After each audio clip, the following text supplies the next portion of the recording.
En plus de 3 millénaires, un peuple mystérieux habitait la terre brûlante du désert du Sinaï et du sud du Canaan. Mais ces gens n'ont formé aucune tribu nomade, aucune...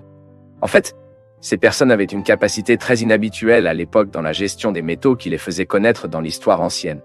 Cependant, cette incroyable capacité de métallurgie, même à une époque aussi éloignée, n'est pas la seule chose intrigante à propos de ces gens. Il y a une hypothèse suivie par certains érudits selon lesquels ces personnes nomades et inconnues de la plupart des gens étaient les premiers adorateurs de Yahvé, c'est-à-dire le Dieu de l'Alliance avec Israël, et que les Hébreux, plus tard, n'auraient copié et adapté à la croyance primitive de ces gens. De sorte, selon ces érudits, le plus ancien document du Pentateuque, qui est l'ensemble des 5 premiers livres de la Bible, être originaire de ce peuple tribal. Et si tout cela ne suffisait pas, certaines personnes pensent toujours que ces gens venaient de la lignée de l'un des descendants de Caïn. Mais cela a-t-il vraiment un sens? Qui étaient ces artisans du désert qui ont réussi à maîtriser la métallurgie, façonnant les métaux avant que cette pratique ne devienne courante, même en tant que nomades et se démarquer des autres peuples de leur temps? Quelle est la véritable influence de ce peuple sur l'histoire israélite? Étaient-ils les adorateurs originaux du Dieu d'Israël? Ont-ils vraiment impliqué dans l'émergence des premiers livres de la Bible? Qu'est-il vraiment arrivé à ce peuple? Si vous n'avez jamais entendu parler de tout cela, vous devez connaître l'histoire du Queneux. Les Queneux étaient une tribu nomade ou du séminaire qui habitait la région du Sinaï et du sud de Canaan. L'étymologie du nom Queneux remonte aux racines araméennes et arabes d'un mot qui est associé au métal et au travail métallurgique. Par conséquent, les Queneux sont généralement identifiés dans l'histoire ancienne comme forgerons ou comme ceux qui travaillaient avec des métaux. Et cette signification du terme Queneux trouve des parallèles dans l'Ancien Testament, en particulier sur la figure de Tubal-Caïn, fils de Lamech de la lignée de Caïn, décrit comme le maître de tous les travaux de cuivre et de fer dans Genèse chapitre 4 et verset 22.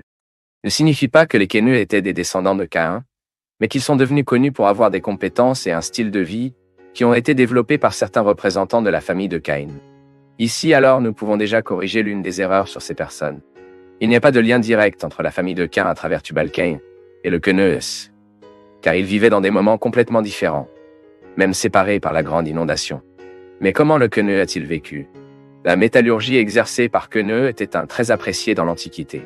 Cependant, en plus de la métallurgie, le Queneux s'est également consacré au pâturage et a vécu dans des tentes, montrant un style de vie nomade adapté aux conditions du désert.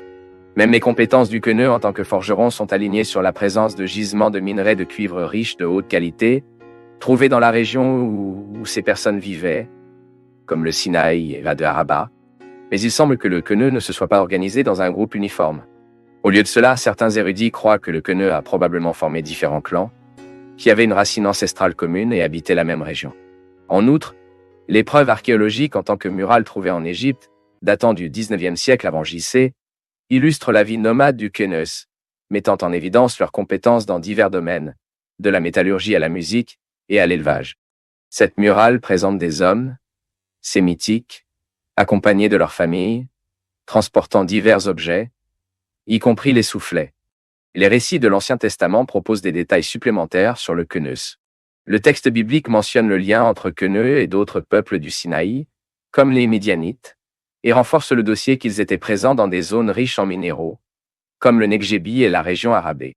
En plus de localiser géographiquement le Queneux, ces passages bibliques indiquent également la diversité probable de ce groupe. Le père de Moïse In-Law, par exemple, est identifié comme Queneux et Midianite, mettant en évidence les intégrations tribales des peuples nomades à l'époque. Ils ont signé des alliances les uns avec les autres et vivaient dans diverses communautés. Cependant, certains érudits soutiennent que le lien entre Queneux et Midianite était limité à l'emplacement uniquement, et non exactement à l'identité tribale. Dans la première référence biblique à ce peuple, le pays du Queneux a été promis par Dieu aux descendants d'Abraham, dans Genèse chapitre 15, verset 19. Mais cela signifie-t-il que les Israélites et Queneux sont des ennemis complètement? Eh bien, à ce sujet, nous pouvons dire que la distinction entre Queneux et Midianites est assez complexe et, en fait, les Midianites sont devenus de grands adversaires des Israélites. Cependant, après l'histoire biblique, il y a eu plusieurs moments de coopération entre les représentants du Queneux et les enfants d'Israël, comme pendant l'Exode, le mariage de Moïse avec Zipporah, la fille de Jethro, qui était un homme de Queneux, et l'offre subséquente de Lobab, peut-être frère Enflo de Moïse pour guider les Israélites par le désert, indiquent l'intégration et l'impact significatif de la Queneux dans la trajectoire des Israélites à cette période. Le père Lo Queneux de Moses, l'a non seulement accueilli à Midian après son évasion de l'Égypte, mais lui a également offert de précieux conseils pour la direction des Israélites dans le désert. Cela signifie que, oui, un homme qui a influencé le modèle initial d'organisation et de leadership du peuple d'Israël après sortie des terres égyptiennes. Ensuite, pendant les périodes des juges et de la monarchie en Israël, le Queneu a continué de maintenir une présence significative dans la région, en particulier avec les descendants de parents de Moïse s'intégrant aux communautés israélites. La présence des Kénis parmi les hommes de Juda et leur mention dans les généalogies bibliques attestent leur influence durable et leur place dans l'histoire d'Israël. Toujours dans ce contexte, la Bible parle de certains Queneux qui sont descendus du fondateur du groupe de Rechabitas et qui constituaient des groupes de scribes en Jabis.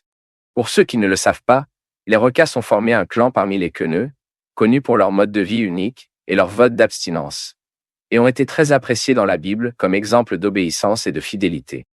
Ainsi, par le prophète Jérémie, le Seigneur a promis de bénir les récités, les faisant toujours avoir des descendants pour le servir de récompense pour leur loyauté et leur obéissance.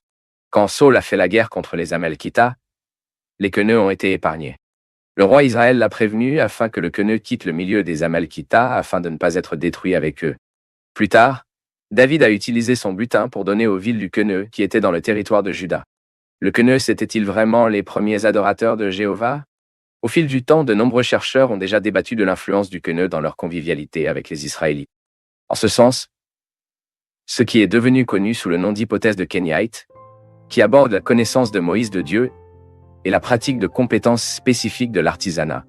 Fondamentalement, l'hypothèse de la kénite est basée sur la prémisse que la capacité de Moïse et d'Aaron dans la fusion et les fondements des métaux, comme le montre la création du veau doré et du serpent en bronze pendant le pèlerinage israélien par le Sinaï, peut avoir été acquis à travers l'association Mose avec le Queneu, car cette capacité métallurgique essentielle à fabriquer ces objets était une caractéristique de ces peuples.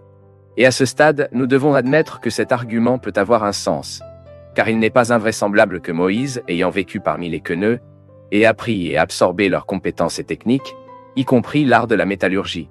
Par conséquent, il n'y a aucun problème à supposer quelque chose comme ça. Mais l'hypothèse de Cain échoue lorsqu'elle propose que Moïse ait appris le nom de Dieu, Yahweh, par son père, In Lo Queneu. Même cette théorie suggère que le plus ancien document du Pentateuque serait la source K ou Queneu. Et de cette manière, l'hypothèse soutient que Jéhovah était à l'origine la divinité tribale du Queneux et que le Jethro, le père inflo de Moïse, était le prêtre principal de ce culte. Alors, soi-disant, Moïse aurait saisi cette religion dans le clan de son père, Enlo, qui était même un prêtre à Midian, et avait utilisé une nouvelle croyance parmi les Israélites.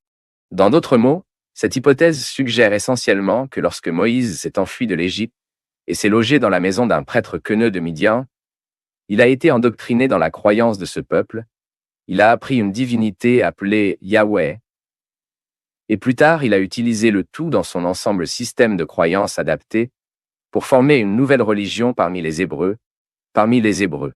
Cependant, cela est évidemment très problématique.